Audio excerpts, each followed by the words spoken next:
Hi everyone! In the first episode of the beginner tutorial, we shared the precautions for mixing epoxy resin. Today is the second episode. We will share with you some detailed tips on color mixing and bubble removing that are often encountered in resin working. Let's get started. Color mixing of resin. Resin can be mixed with many kinds of liquid pigment. The first one is resin dye, including translucent resin dye, opaque resin dye, macaron resin dye, and alcohol ink.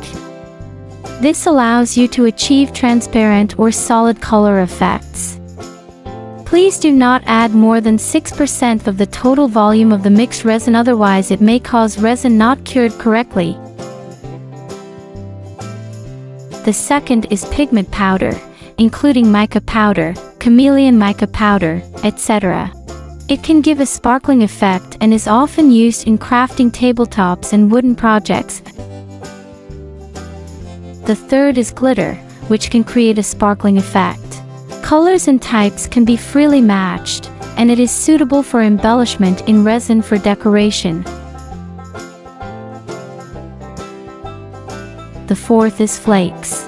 Flakes are popular because they give a shimmering look to the craft. There are many types, including chameleon flakes and copper foil flakes. It's recommended to choose relatively small and lightweight flakes. If the flakes are too large or heavy, they may sink to the bottom of the resin and not achieve the desired floated effect. Here's an additional tip to prevent flakes from sinking. When the resin is at room temperature, it is not thick enough for the flakes to float and tends to sink. However, the resin will be thicker when it reaches 45 to 50 degrees, then add the flakes. The thicker resin will cure faster and it will keep the flakes not sinking. The fifth is brushing mica powder onto the mold directly. After that, we recommend pouring clear or black resin, which will make the color brushed on the mold more vivid. By the way, the eyeshadow brush would be a good choice for brushing.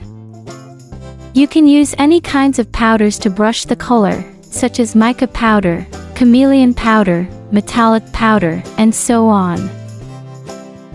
Defoaming techniques.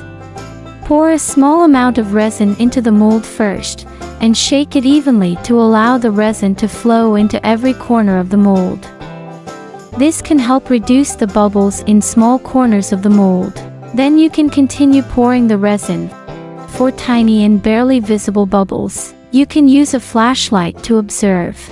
The bubbles will be seen and removed easily. Small bubbles stuck in the bottom can be popped with a sharp object. I prefer using dental floss. It's quite convenient for this purpose.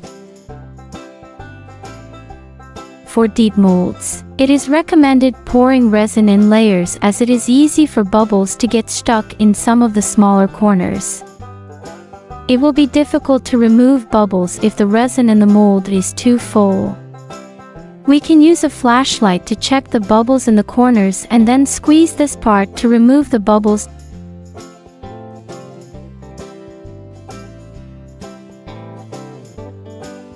We can fill the mold with resin after the bubbles are released. Tap the mold a few times to bring the bubbles from the depths to the surface.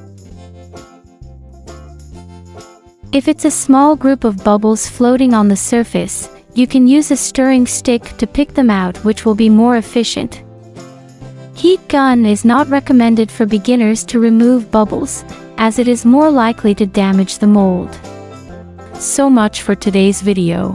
Next time, we will share with you tips on reducing resin layering, curing time of finished products, different types of resin and other knowledge. Stay tuned and see you next time.